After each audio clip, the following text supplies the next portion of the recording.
A bar brawl that landed one man in the hospital for days is now putting a spotlight on a candidate for Maryland State Senate.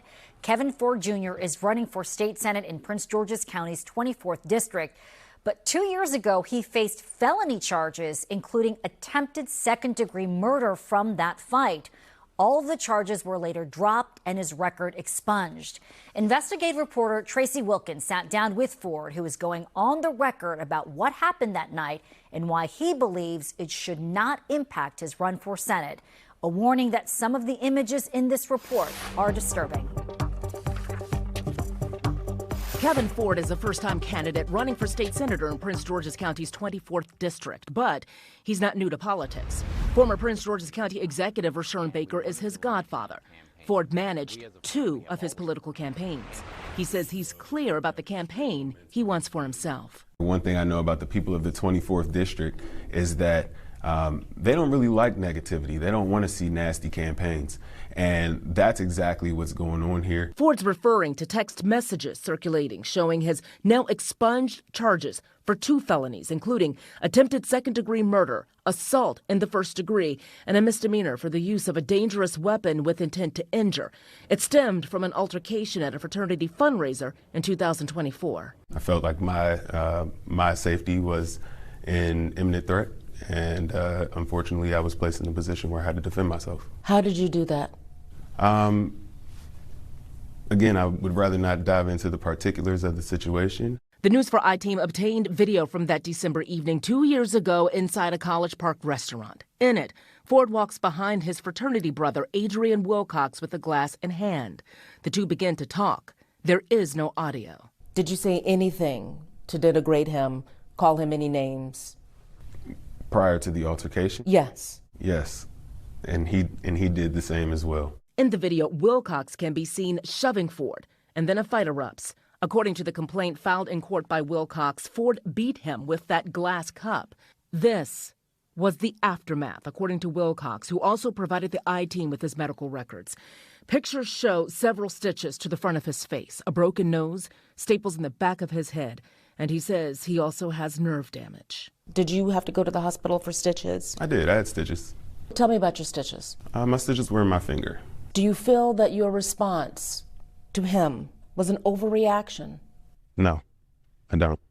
Do you have anger issues? Absolutely not. This was my first altercation ever. And unfortunately, I was just placed in a position where I was forced to have to be physical. And that's not my character. Most people that know me could attest to the fact that that is not my character, has never been my character.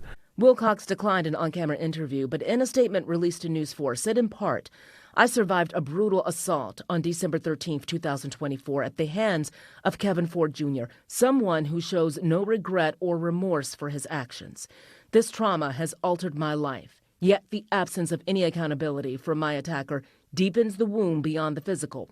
It is a daily reminder of pain, resilience, and the urgent need for justice." Both men pressed assault charges against one another. A district court commissioner elevated Ford's to attempted second-degree murder. These are serious charges?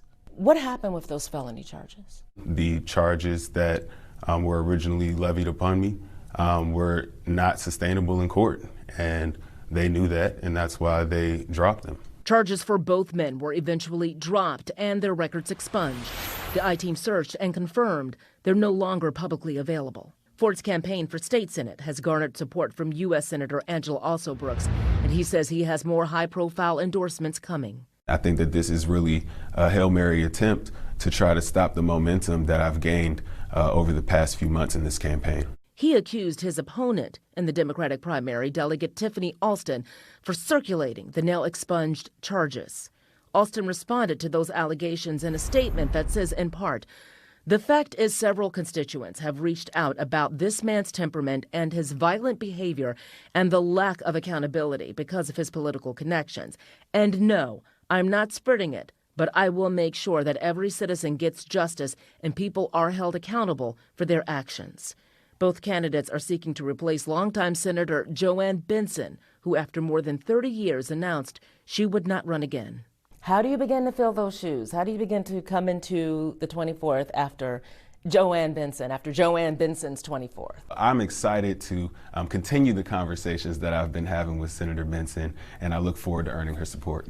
What can you say to the voters to ensure that you're not going to be a problem for the 24th? This is my community. I take extreme pride in my community, and I have not had any other incidents outside of this that would point to me having any level of impropriety.